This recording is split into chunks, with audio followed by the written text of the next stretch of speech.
안녕하세요. 박전도사입니다.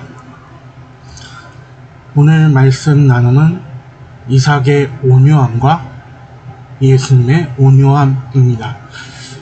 제가 어제 영상을 하나 올렸는데 부족한 것 같아서 다시 올립니다. 말씀은 창세기 26장 22절 말씀입니다. 이삭이 거기서 옮겨 다른 우물을 팠더니 그들이 다투지 아니하였으므로 그 이름을 르호봇 이가 하여 이르되 이제는 여호와께서 우리를 위하여 넓게 하셨으니 이 땅에서 우리가 번성하리로다 하셨더라. 이삭은 아브라함의 아들입니다. 지난 영상에서 잠깐 언급을 했습니다. 이삭은 굉장히 순종적이었던 사람이었던 것 같습니다. 아브라함이 자신을 하나님께 바치려고 했을 때도 반항 한번 하지 않았습니다. 오늘 말씀은 이삭의 온유함을 보여주는 말씀입니다. 이삭이 살던 땅이 흉년이 들어서 하나님이 지시하신 땅으로 가서 거주하게 됩니다. 이삭은 하나님께서 복을 주심으로 거부가 되었습니다. 이삭은 블레셋 땅에서 살고 있었습니다. 블레셋의 왕 아비멜렉이 이삭에게 이제는 자신들보다 더 왕성하니 떠나달라고 합니다. 이삭은 그랄 골짜기로 이동하여 장막을 치고 그곳에 아브라함이 팠던 우물을 다시 파게 됩니다. 그런데 블레셋 사람들이 질투가 나서 그 우물들을 다시 메우게 됩니다. 이삭은 화를 내지 않았습니다. 이삭은 다른 우물을 파지만 이번에도 그랄 목자들이 블레셋의 목자들입니다. 여기는 우리 우물이다 하면서 주장을 하게 됩니다. 그런데 이번에도 또 다투지도 않고 또 다른 곳을 팝니다. 근데 또 목자들이 와서 우물을 빼앗습니다. 또 다른 우물을 팝니다. 마지막으로 우물을 팠을 때는 다툼이 없었습니다. 이삭은 총 4번의 우물을 팝니다. 이삭의 마음은 어떤 마음이었을까요? 왜 화를 내지 않았을까요? 이삭은 참은 것일까요? 이삭은 온유한 마음을 가졌습니다.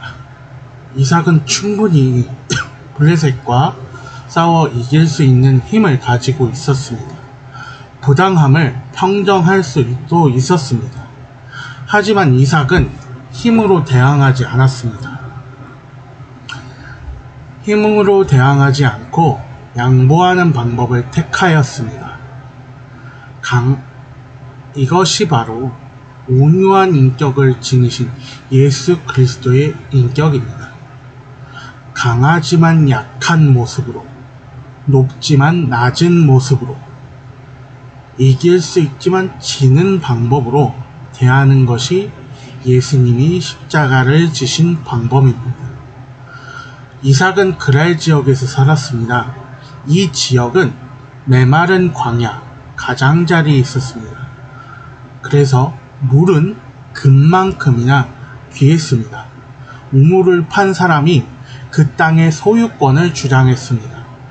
물을 훔쳐가지 못하도록 일부 우물에는 자물쇠를 채웠습니다. 누군가의 우물을 흙으로 메우는 것은 전쟁 행위였습니다. 부족과 부족끼리 전쟁을 하는 것입니다. 이런 일은 그 땅에서 가장 심각한 범죄였습니다. 그 시절 목숨보다 귀한 우물이었기에 양보하기가 어려웠을 것입니다. 이삭은 우물을 4번씩이나 파면서 양보를 합니다. 우물을 팔 때 물이 나온다면 그 땅에는 생명이 자란다는 의미가 됩니다. 이삭은 우물을 팔 때마다 물이 나왔습니다. 하나님이 하신 것입니다. 하나님이 이삭의 편이라는 증거입니다. 이삭은 온유한 인격을 가졌습니다. 이삭은 악을 악으로 갚지 않고 온유함으로 양보했습니다. 이는 하나님의 살아계심과 하나님이 나의 하나님이심을 믿는 사람만 할 수 있습니다.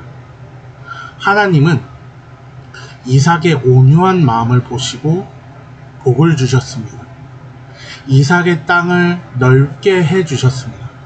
여러분의 마음은 어떠십니까? 온유하십니까? 온유한 마음은 예수님의 마음입니다. 예수님은 우리에게 자신의 생명을 양보하셨습니다. 죄에 빠져 죽을 수밖에 없는 우리를 자신의 생명으로 구원하신 것입니다. 이 은혜에 감사함을 잊지 않고 살아내시기를 바랍니다. 감사합니다.